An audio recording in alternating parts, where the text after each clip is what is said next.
Brian Cornell, CNN's CEO of the Year 2019. 6 years later, forced out after losing $12.4 billion. August 14th, 2025, Target kills its entire Ulta Beauty partnership. All 610 beauty stores inside Target, gone by August 2026. 6 days later, Cornell announces his resignation. 11 years as CEO. Done.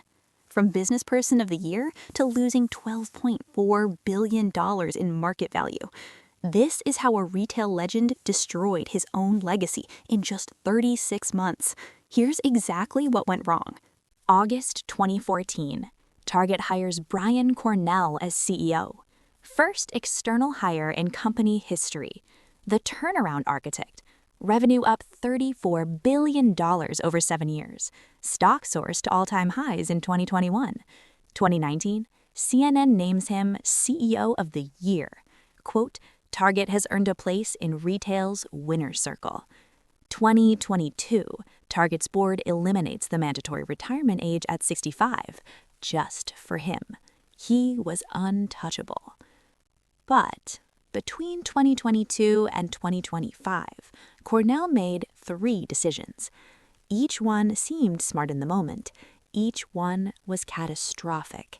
And together, they destroyed everything he built.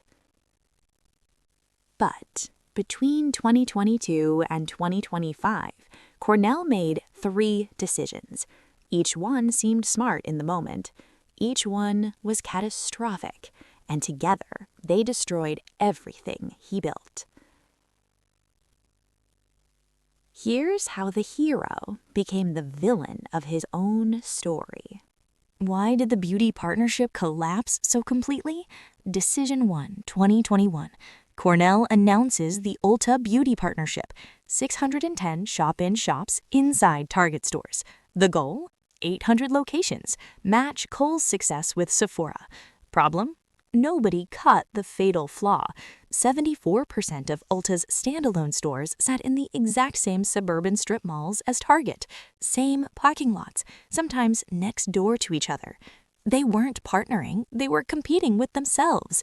Meanwhile, Kohl's and Sephora, 0 overlap.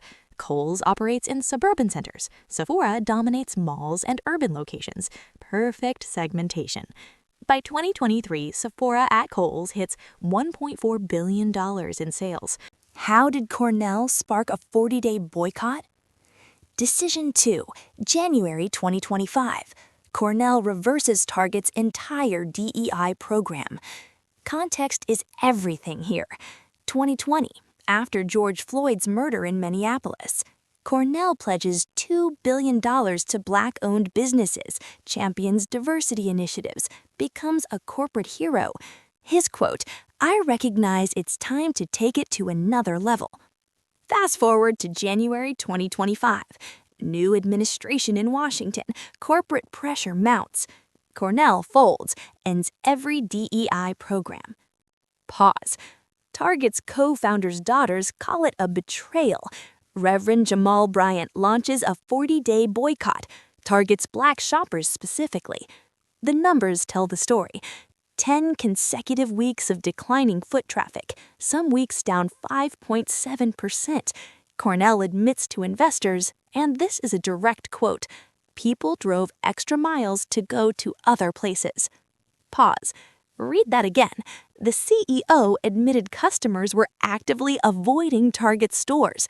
Q1 2025, sales fall 2.8%, $12.4 billion in market value evaporates. Stock crashes 61% from 2021 peak.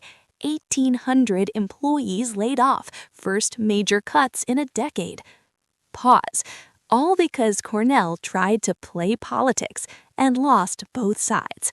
Did Cornell sabotage his own exit? Decision 3, August 2025. 6 days after killing the Ulta partnership, Cornell announces his resignation, effective February 1, 2026. Wall Street celebrates. Finally, fresh leadership. Then, Cornell names his replacement, Michael Fiddelke, 20-year Target veteran, internal promotion. Investors wanted an outsider, someone to clean up the mess. They got another company lifer. Stock drops another 15% on the succession announcement. Analyst quote, "Target has lost its grip on delivering for the American shopper." Another analyst, "This signals nothing will change." And Cornell, he stays on as executive chairman. Even in defeat, he couldn't let go, couldn't admit Target needed outside help. Here's what makes this truly brutal. While Cornell's Ulta partnership was collapsing, Kohl's and Sephora were printing money. Same concept, same timeline, completely opposite results. The difference? Execution and geography. Sephora at Kohl's, fully staffed beauty advisors. Premium experience, 0 store overlap. Result? 1 million new customers acquired. 50% of Sephora shoppers add items from other departments. $1.4 billion in sales, headed to $2 billion. Ulta at Target, understaffed sections. Products locked behind anti-theft glass, 74% store cannibalization. Results? Partnership killed after 4 years. Cornell watched his competitor succeed with the exact same strategy, and he couldn't figure out why his was failing. That's not bad luck. That's incompetence. But the Ulta failure was just one symptom. Target's entire operation was collapsing. Empty shelves company-wide. Theft so rampant they locked up basic products. Then the DEI rollback sparked nationwide boycotts. 10 weeks of declining traffic. Then the succession plan that told investors nothing would change. Any one of these ends as CEO. Cornell did all 4 simultaneously. That's how you lose $12.4 billion in 36 months. Let's calculate what this actually cost. Personally, Cornell went from hero CEO to forced exit. His compensation crashed. $77.5 million in 2020, $9.9 million in 2024. His legacy? It won't be the turnaround. It'll be the collapse.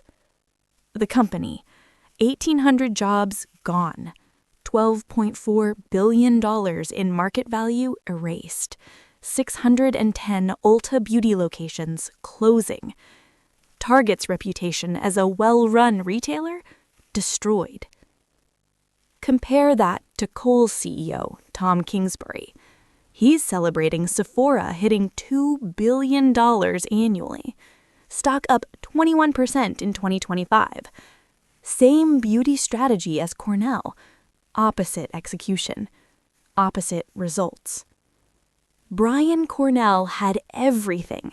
A rescued company, Wall Street's respect, a board that eliminated retirement requirements just for him. 36 months later, forced resignation, toxic brand, furious investors. This is what happens when a CEO stops listening. So that's how Brian Cornell lost everything. 3 decisions that seemed smart. Together, catastrophic. This isn't just about one failed CEO. This is what happens when leaders think they're invincible, when they stop executing, start calculating, when they lose touch with the customers they serve. August 2014 to February 2026, 11 years, 7 months. The CEO who saved Target from a data breach collapse lost $12.4 billion in market value, lost 610 beauty partnerships, lost his job. In retail, your wins can make you a legend, but your losses, they define you forever.